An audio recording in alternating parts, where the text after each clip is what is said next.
Brought to you by the Learning Disabilities Programs of the Los Rios Community College District in conjunction with the California Community College Chancellor's Office. I guess the best place to start out is the beginning. I was diagnosed in the 2nd grade as being learning disabled, but in the school systems there was no program for learning disabled students. So I was pushed up through grades. I never passed a grade. I flunked the 2nd grade. I failed every single grade since the 2nd grade. I was kicked out of school in the 7th grade, put into the 9th grade because I was 6 foot tall and 185 pounds in the 8th grade. So I was accepted into a private high school where they figured it's okay, he can't read and write, but he can play football. After that year, I was kicked out of there because I had, problems with school and problems with, I became disruptive.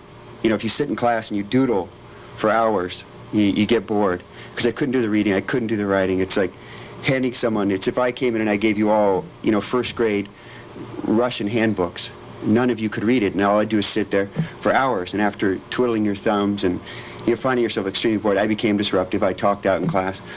So I was kicked out of that school, and I was actually given an opportunity from another private high school if I wanted to go there. But I chose not to. They actually offered to pay the car fare, even though I was kicked out of another, and they were going to put me into the 10th grade. I went to public high schools. I dropped out 3 years in a row. I was put into a continuation high school, which I eventually dropped out of. I took the GED, I failed it.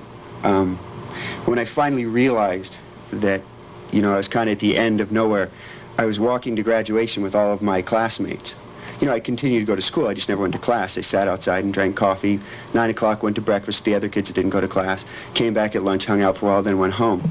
But I was walking to graduation with my fellow classmates. They were all, excited, and they're all walking in. When they turned to walk into the graduation ceremony, I went straight. And it was at that point I realized that they'd taken a turn in life that I probably didn't have an opportunity to. I picked my major, and the professors went, maybe you're not cut out for this. And I picked another major, and after a while they said, you're not cut out for this either. And I finally ended up with a PE degree. It took me 5 years to obtain it. And in that time, I've got to tell you, I got through school and I have never read a book. Who am I? It's very hard to live up to that. I'm a fellow that grew up in New York City, went to school when there were, 50 years ago, when there was no such thing as special education, and I had a lot of hard times in school. But what happened through that period is I did get a lot of messages, a lot of messages that essentially said to me, you're less than everybody else. You're substandard. A matter of perception, understanding learning differences. Hi, I'm Chris Bryden. I'm now a successful student at the University of California, Davis, after having completed 2 years at a California community college. The stories you've just heard depict the feelings of those of us who have lived with an invisible handicap. Learning disabilities. Or is it learning differences? What is your perception?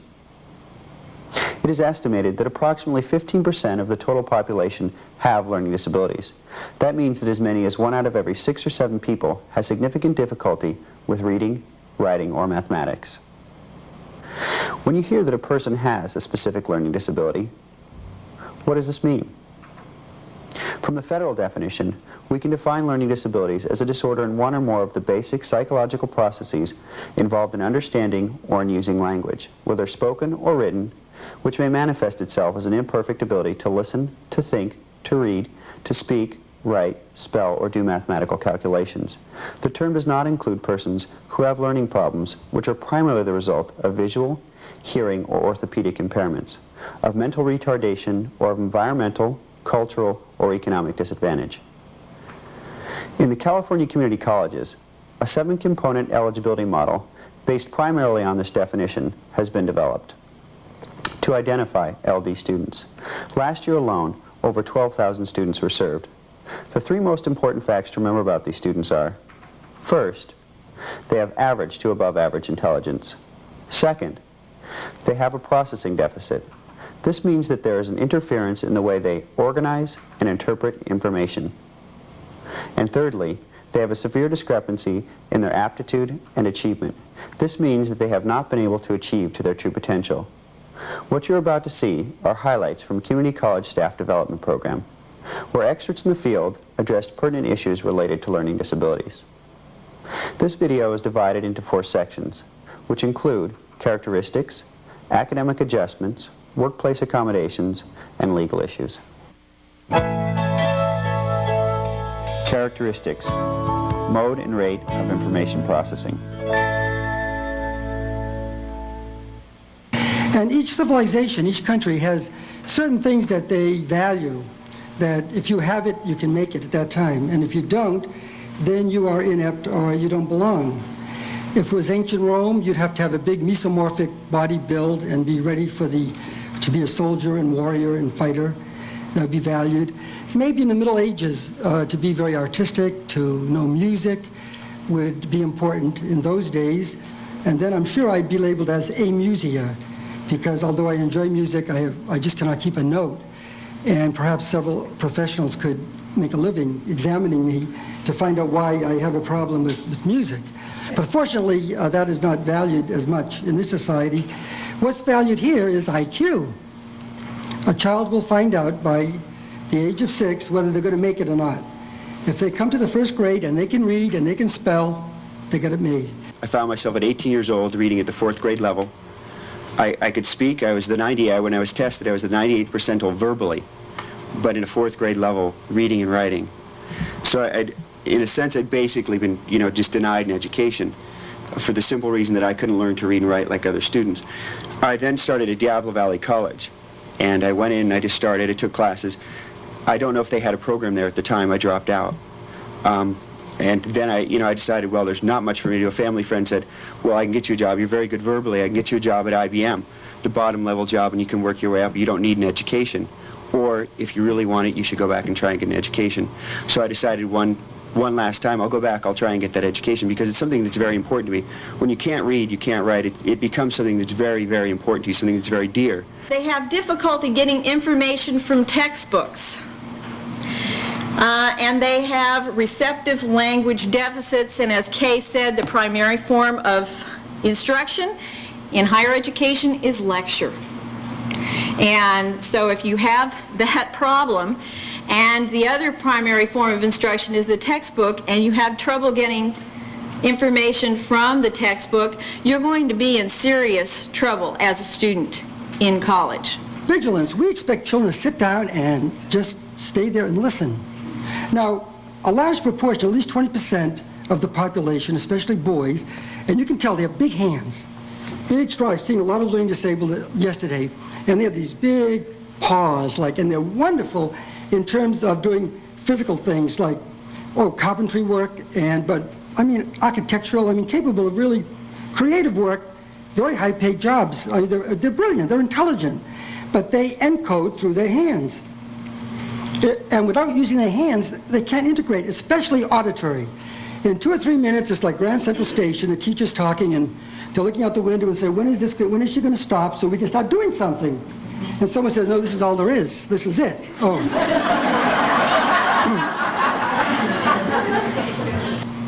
We found that these learning disabled can learn rote things. There's all kind of new methods of encoding. They can eventually learn it, and when they learn it, they really learn it. It's like they can't then extinguish it. They learn it really well. My situation is, when I'm learning something new, it does take me longer, I think, or particularly if it's a sequenced, complex thing. However, once the person knows it, they will know it very, very well. And it is what the error that people often make is thinking that because the person has trouble getting it, that therefore they'll have trouble doing it.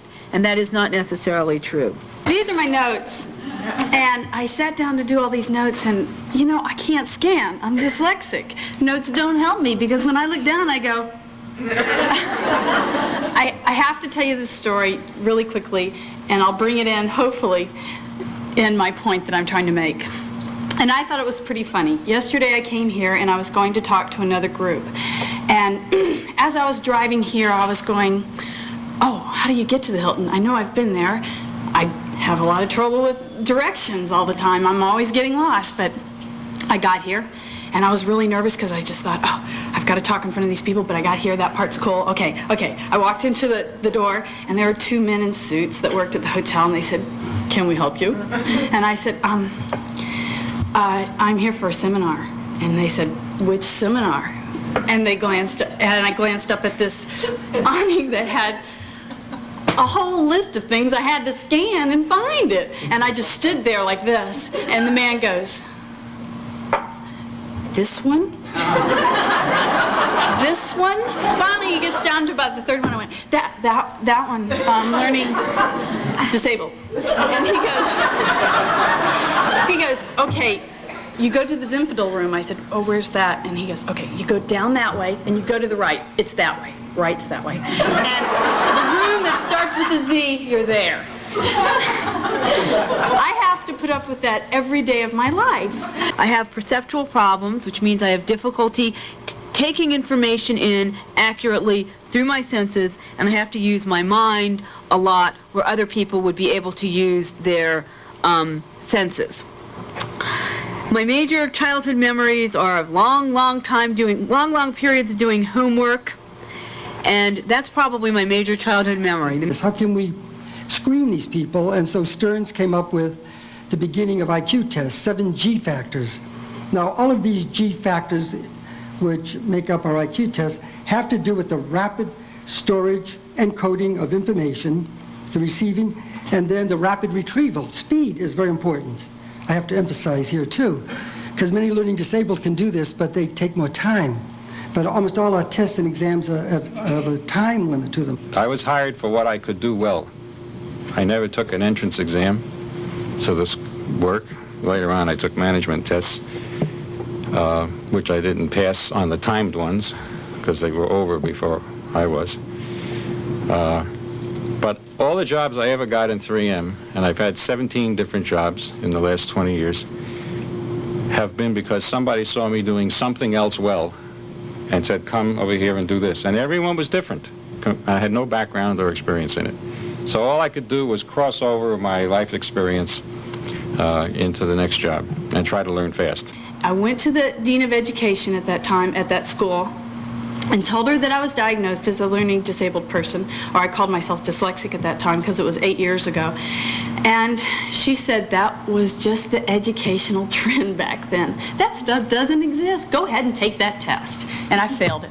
I had a degree that I could not use because I couldn't pass the test to be a teacher. One of my main problems with my learning disabilities is I have some real problems in terms of taking tests and rote memory, and in terms of memorizing a lot of information. Now, in your packet, there's a book I wrote. It's called Steps to Independence for People with Learning Disabilities. I wrote it in 1980, and then I revised it in 85. In 1983, a friend of mine held a class and decided to use it as a textbook for her basic learning disabilities class. And they studied it, and she had a test that she gave her class. And she sent it to me. And I took that test, and I got a B-. Now,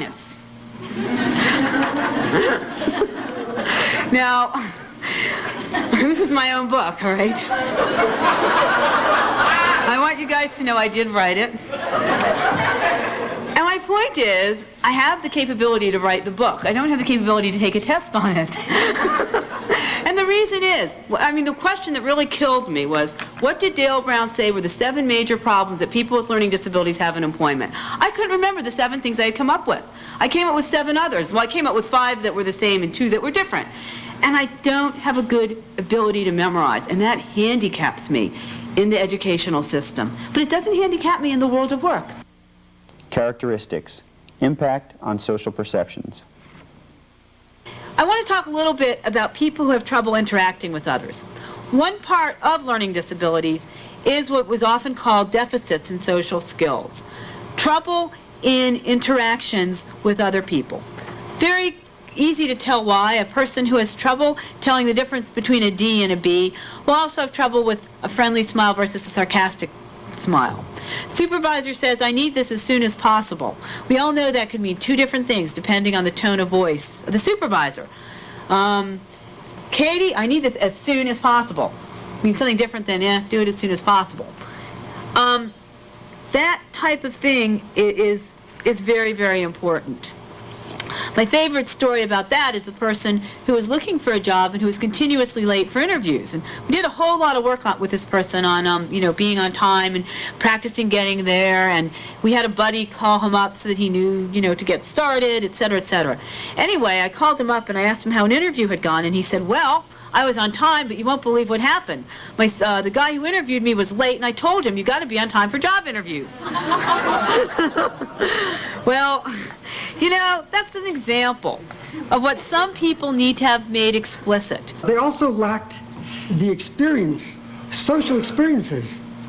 See, we grow from having an intact neurological system where we know how to give and take. We smile and we get responses back and we give and take. They tend to be insensitive to discriminative social cues. They're not really aware. They don't give out cues. They may have flat affect. They're not socially, non-verbally interactive and responsive, and don't even understand that well. Someone could be very angry at them.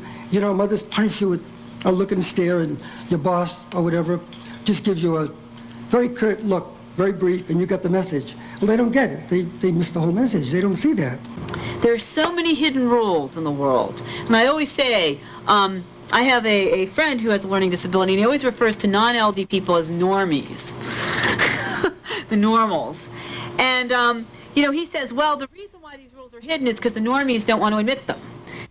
And I find that that's frequently true. That, for example, there might be a regulation that's very time-consuming, and a large number of people don't follow it. But the LD person who's very literal does follow that regulation. But no one wants to admit to him or tell him, look, this isn't a real regulation. You really don't have to do things exactly that way or with that much intensity.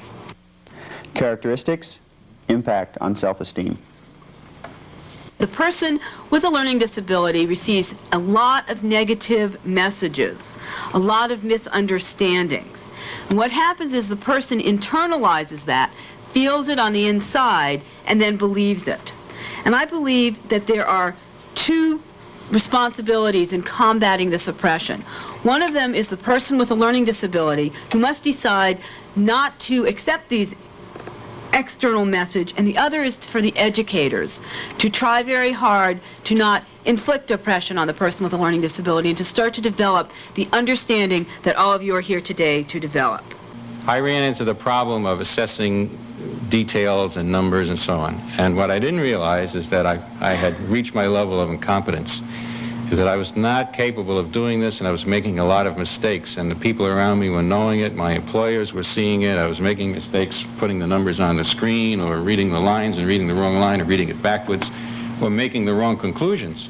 Worse, because anybody can fumfer, but it's the conclusions that are wrong from reading it wrong.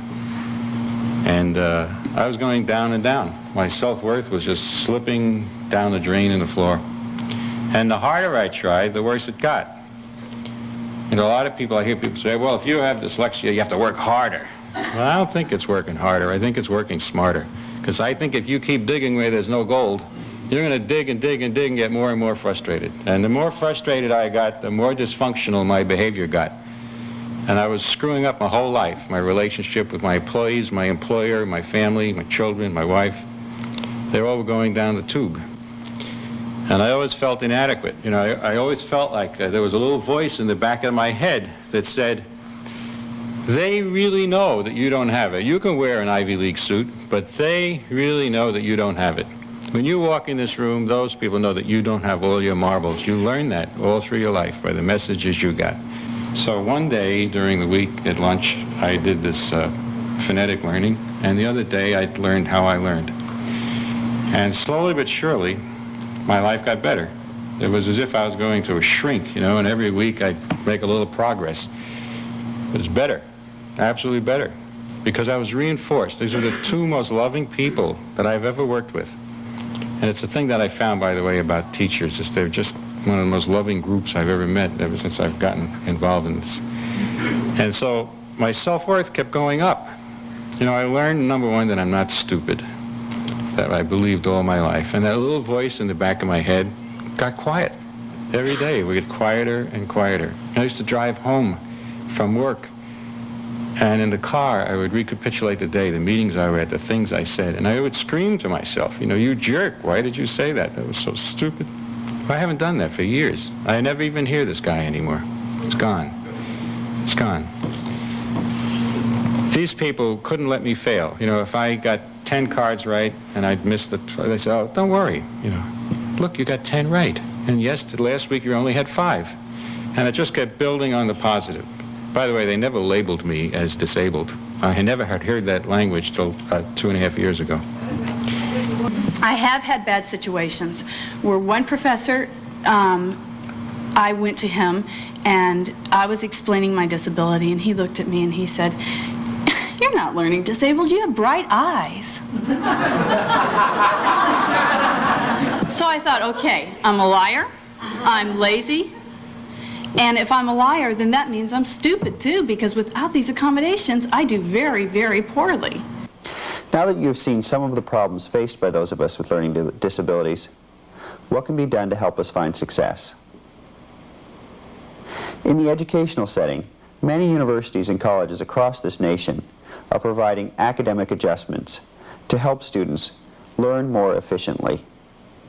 These accommodations do not provide an unfair advantage for those students with specific learning disabilities.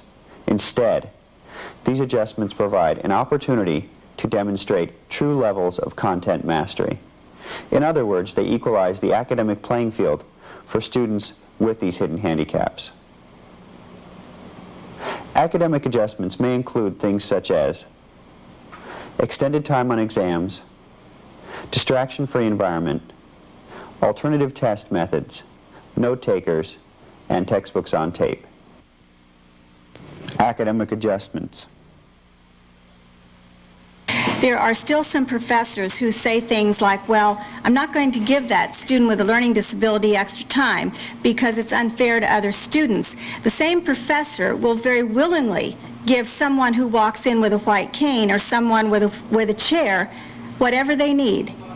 But because it's a non-visible disability, it doesn't exist in some people's minds. I had been in touch with this student. He had called me time and time again. He had come in to me and expressed his desire to transfer to UC Berkeley. I worked with the community college in getting them to agree to let him come to Berkeley in the summer, take an incomplete in his English class, come to Berkeley, work with a tutor that I had specifically trained in strategies for helping him do his paper and also put it on a word processor to clean up the spelling. The community college agreed to do that. They even agreed to pay for the tutor because we couldn't do that because he wasn't a student there, so we had to make that kind of an arrangement. The student passed it the 5th time and did come into UC Berkeley at that point. Now, if you can imagine taking English 5 times and going through what he went through and always failing because of his spelling, not because of his writing, but because of his spelling. I had one instructor at Davis, and he knew, you know, that I'd notified him. We'd spoken throughout the quarter, because I do that a lot. I talk with my instructors, because I get more out of that than I necessarily do a book still. But he wrote on the end of my final exam, which he gave me a B on, and it said, "You have a spelling problem." Actually, it's not a spelling problem, it's a reading problem. You need to learn to read words correctly and then spell them. Well, I knew that, and so did he. You know, so it was, you know, and I went back and I told him, and what he had graded me down on was my spelling. So he went back and I got an A on the paper. But it's things like that. You need to be sensitive. You need to maybe make a mark in the book, you know, the grade book. And when you grade that paper, remember when you're putting that grading, you see that LD maybe there. Go, okay, well, did I grade for spelling? Because spelling's important, but what's really important, I think, in college is content and what that person understands. Second accommodation, we found out after the first exam, we thought, well, just extra time on exams would be fine. You know, if the professor would agree not to necessarily grade him down on spelling. Well, one of the first exams was where the professor flashed slides of architectural structures on the screen, and you had 5 minutes to write about each slide. Well, this particular student was a basket case after the second slide. You can well imagine that. And his writing just deteriorated to the point he was just a mess. And he came into my office, and I called the professor immediately and got him to agree that within a half an hour, the TA could give him this exam orally. The TA gave him the exam orally. The student received an A. So that was the second accommodation. He went through the School of Architecture with oral exams. One of the first things we do is we begin to discover what kind of accommodations this person might need for you to evaluate whether or not they've received the information that you're trying to give to them. And we heard talk of oral testing, untimed testing. These are some of the things that you might be able to do with the assistance of your LD specialist who's done the diagnostic workup and can let you know that with extra time, this person very likely will be able to do just as well on the test as other people in the class. It may be they just need to go to a quiet area. The overstimulation that we heard, they may be able to do this test in the same amount of time, but they need a quiet space. They can't even handle the zippers. You know, people unzipping their backpack to get pencils, or chairs scraping, or shuffling of paper. That's incredibly distracting to them. So they may just need a quiet place to take this test. But I had one special teacher for pre-calculus that was really nice to me. He didn't let me stand out in the class and let everyone know that, oh, she's taking extended time. I turned in my test with the rest of the students, and after class, we would walk into his office, and he would give me the test back and say, okay, here, take a few more minutes if you need it. And that was very nice. I really appreciated him doing that for me, because then all my fellow students didn't have to know. I got through school and I have never read a book in my whole entire life until I got the accommodations of tapes last year. And I have gone through close to 25 novels in this past year. And it's wonderful. Only 5% of law school classes, only 5% of the students get high honors. This is not the latest transcript on this student. Most of his grades now are high honors. The only accommodation that he has had, because he has an incredibly slow reading rate, is extra time on exams. He has actually taken the full load. He worked for a Supreme Court judge in Los Angeles last summer, came out with high recommendations, and right now will be graduating in May and is sought after by about 5 different law firms. Good morning. My name is Paul Grossman, and I'm a civil rights lawyer for a federal agency. I supervise 8 other attorneys. But it is in my private capacity that I am speaking with you today. I am learning disabled, and I am a very slow reader. Several summers ago, I took a philosophy of law course at Oxford University in England. For that philosophy of law course, I had to read a book a day and write a paper a week. And when I say a book a day, I'm not talking about a Jacqueline Suzanne book. I'm talking about a book like Kant on law, a very dense and rich piece of literature. So how did I, through self-adaptation, learn how to do this? This is what I did. First of all, on the first day of class, I listened very carefully to what other students had to say, so I had a fairly good idea as to who were the brightest students in the class. Second, I looked very carefully at where those bright students went after dinner. They all happened to go to the same pub, and I made sure that I went to the pub that they went to. And each day, as we were talking in the pub and drinking together, I would ask the students, if you could only read part of the book, what part would you read?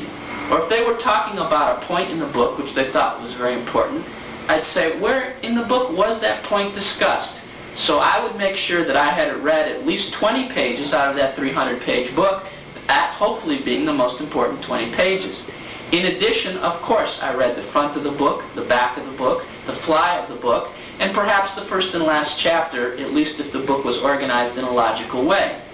I also made damn sure that I was always in class for the full length of the class, because I happened to learn fairly well through my ears, so it was very important for me to attend every class. And by the way, before the summer was out, I also found out where the professor went drinking, and you can be sure that if he was in the pub, I was in the pub sitting next to him. And again, I would talk to him about what were the important points that he had covered in class and what was important in the book. And out of that, I was able to read a book a day. If, as a student, I can approach some teachers that don't know about learning disabilities and be a good student, stay ahead of him when he's in lectures, he sees how much I study, and I do study. I think that's a point that we all have missed telling you is, if it takes us that long to take a test, I spend 6 hours on Saturday and 6 hours on Sunday, and this is cutting into my study time, I just want you to know.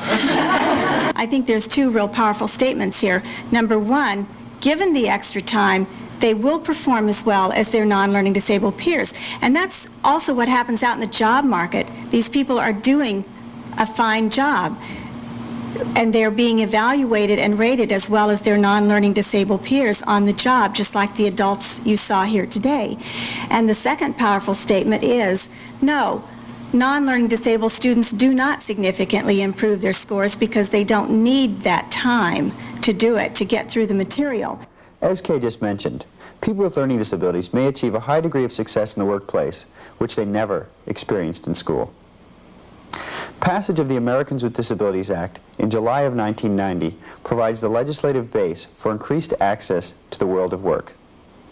For persons with learning disabilities, a critical issue will be that of reasonable accommodations in the workplace. Workplace accommodations. I am delighted to talk to you people, employers that are here. These students will make you excellent employees because they have learned how to be on time, because they know that they didn't make it to class on time if they had to hear things, and most of them will show up an hour early because they don't want to be late. They know what it is to do research. Excellent research people. They're not afraid to work hard. They'll put in the extra hours.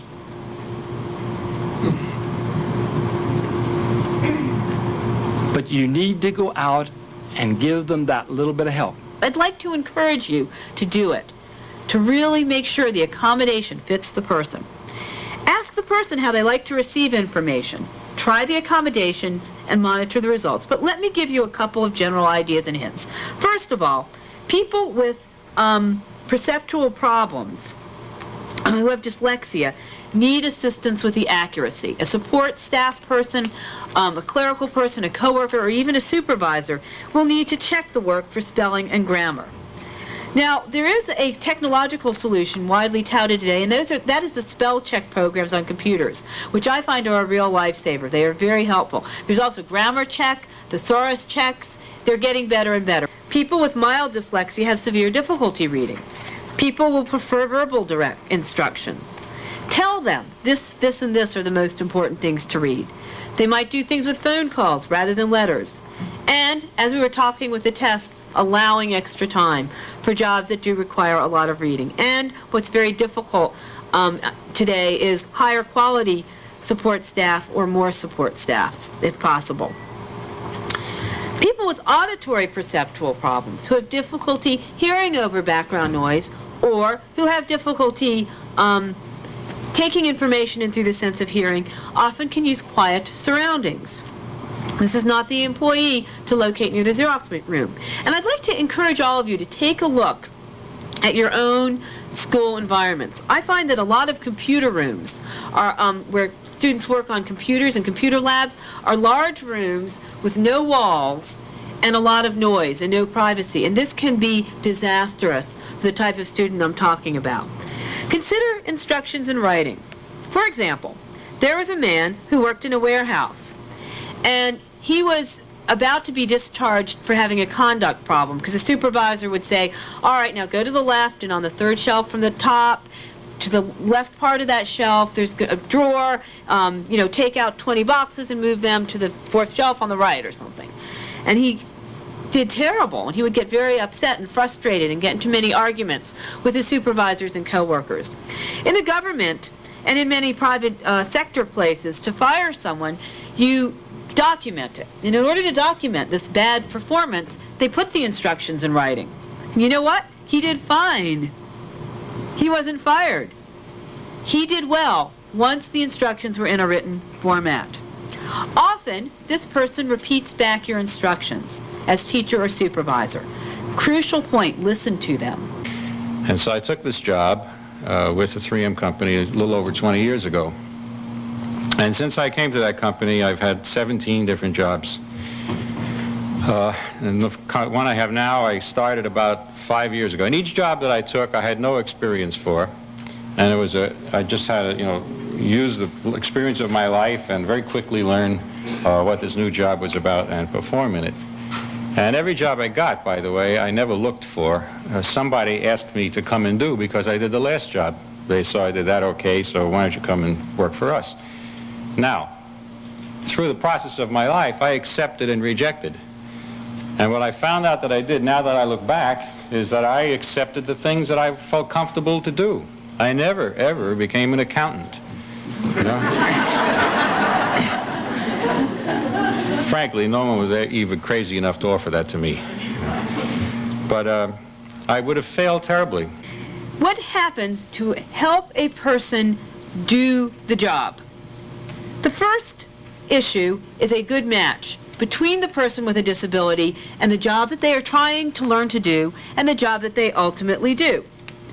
For the most part, this is the responsibility of the student, but also for you as counselors in your role as counseling.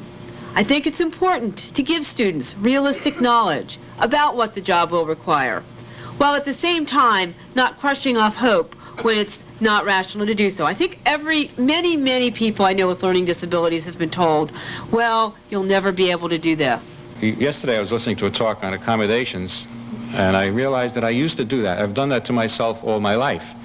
Is that when I was a butcher, I couldn't figure out what 39 cents a pound times 2 7/8 pounds was, and that without making a mistake, and then add up 10 of them in a row. So I used to give the customer a paper bag and a pencil and said, well, I'll give you the numbers, let's do this together and we'll get done faster. And it worked. So I found a way to accommodate, and I think there's probably 1,000 things like that that I've done in my life. The point of the matter is that I was able in the real world to have that extra time. I was able to find a way to accommodate, and I was able to give correct information to people. Also, the information that's asked for on the phone or by the public is never like a test. It's always very open-ended. You have to give the correct answers, but you have the time to look it up. You can always call people back or get back to people. And I've never, the only people I know who have deadlines of 1 hour or 2 hours or 3 hours are some very specialized writers like reporters. As we have heard from these speakers, successful accommodations depend on a cooperative effort between employees and employers, as well as between students and teachers. Section 504 of the Rehabilitation Act of 1973 provides the legal basis for these adjustments. Legal issues.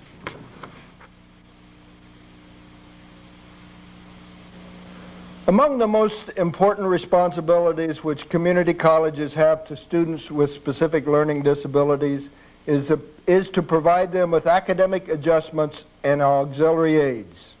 Auxiliary aids are for students with impaired sensory, manual, or speaking skills, and they focus on compensating for sensory or perceptual deficits. An obvious example is to provide signers for the students who are deaf. But taking this example to the area of the student with a learning disability, a good example might be that of a note taker. There are many students with learning disabilities who do not need note takers, and Section 504 does not require that the institution provide them one. But some students with learning disabilities might in fact need a note taker. The school should decide whether the best way to assist the student in the classroom is to allow them to use a tape recorder or to provide the student with a note taker. In another case, it may be appropriate to permit the student, for example, a calculator in a math class or a quiet word processor to take notes in the classroom. An obvious example, an obvious question is who gets to choose what kind of auxiliary aid a student might be allowed to use. First of all, it's the student's responsibility to bring to the attention of the institution that they need some kind of assistance. But then it becomes the institution's responsibility to work with the student to find what is the most appropriate form of assistance. The student does not have the last say. The student and the institution are supposed to work together. But the student with a specific learning disability has usually years of experience in which to form the assistance and to learn of the assistance that they need, and their desires should be given consideration. There are some academic adjustments which can be provided to the LD student and which are more commonly used than auxiliary aids. The ones we most often hear about are adjustments in testing. The most common adjustment in testing that learning disability students seek are accommodations with regard to the length of time of for the test. Another way in which a test may be modified is that the student, instead of checking a box on a computer sheet, might be asked to circle the right question on the test booklet. That is because visually it is hard for them to discriminate between small little boxes, and it's easier for them to circle the answer that is correct. In this area, once again, it's up to the student to bring to the attention of the teacher that they are a student with a learning disability, and again, the college may wish to work with the student to establish that they are in fact need these accommodations. With regard to the issue of needing extended time for exams, once that is established, unless speed is what is actually being tested, the institution should modify the exam to the needs of the student. This is the student's right under Section 504. Employers and instructors each have a unique opportunity to make a significant difference in the lives of persons affected by learning disabilities. We'd like to leave you with these few thoughts. It's a challenge for you as a teacher to do something very special in someone's life and to get the joy that comes with doing that as well. I want to close with the point that your role is crucial in assisting people with learning disabilities. I cannot tell you how crucial it is. People with learning disabilities, in a way, I feel like those students who are slightly different in learning are the reason why the profession of teaching exists. If everybody learned the same way and learned easily, then everybody could just teach each other. We wouldn't really need teachers. But because there are people who have learning disabilities or who need that extra help, your profession and your abilities are very, very important. There is a place in this world for you. There is a notch out there. You are employable. You are good. You are outstanding. I think just the most important thing is be aware and just be sensitive and understand that what you say to that student can mean a lot, especially for students that can tend to be negative towards education. Now I'm very positive, but there was a time when I really didn't think I could learn to read and write, and I really didn't think there was anything out there for me. And never, never, never, never, never, never, never do anything to damage anybody's self-esteem. I just wanted you to really remember one thing out of what I'm saying here. When I walked into this hotel, and that man treated me like I was retarded, that was funny because he didn't matter. But you matter, because if you're my teacher and you think I'm retarded or you think I'm lazy, you're going to really ruin my semester. Learning disabilities, learning differences. It's a matter of perception.